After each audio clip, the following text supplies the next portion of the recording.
This morning I encountered a troubled gentleman. He was making his way across the gym parking lot where I do my pre-workout Bible study. He had a disheveled appearance, looking a bit similar to Lemony Snicket. His arms were flailing wildly, and his head jerked violently back and forth, and he was headed for my isolated corner of the parking lot. As he got nearer, I lowered my window a bit to hear a barrage of profanity that would bring the hardiest sailor to blush. It was as if he was tormented by an invisible bully. As he got nearer, he began to direct his expletives and profane gestures at me.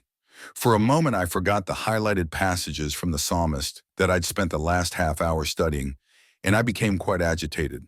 With only a foot or so separating us, I said, "Sir, I have not disrespected nor disregarded you. Please back away." As he became more agitated, so did I. Yet my years of law enforcement training caused me to keep it habitually polite. Then the conviction came and the drab text on my console regained its vividness. Was this man not the subject of our Lord's propitiation? Was he not as dear to Abba as any for which he paid such a ransom? I began to share with him that I knew to some relative degree the rage that he was manifesting, for sharp anger has been the most damnable of thorns within my own life. What he was spewing outwardly, I'd often embodied inwardly.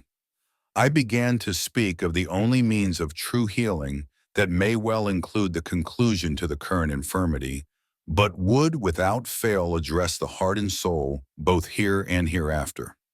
Jesus is that means, and so much more.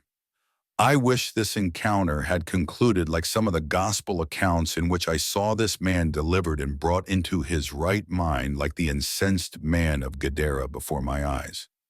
But that didn't occur. What did happen, however, was that the man's mouth became idle, his feet ceased to shuffle, and his arms ceased to flail. He continued to have the trademark tics of someone with some form of mental struggle, yet something, or rather, someone was bringing a calm to the moment. The same one that brought the boisterous waves of the Galilee to tranquility had brought about a dynamic in this moment that I am convinced could have come from no other source. I was privileged to share the gospel with this wild-eyed man. He didn't respond like a dramatic screenplay might dictate. Rather, he shuffled off, still mumbling things under his breath that I could not discern.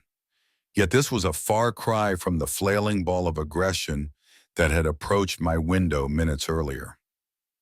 May that seed be cultivated into eternal harvest. May we recall our first love and return to the patterns of sanctification as at first. For this one account, there are dozens upon dozens where the opportunity to speak Jesus went unheeded by temperance or complacency. May we never find ourselves content with hearts as parched as the Sinai, possessing cold indifference to those we are called to be heavenly ambassadors to.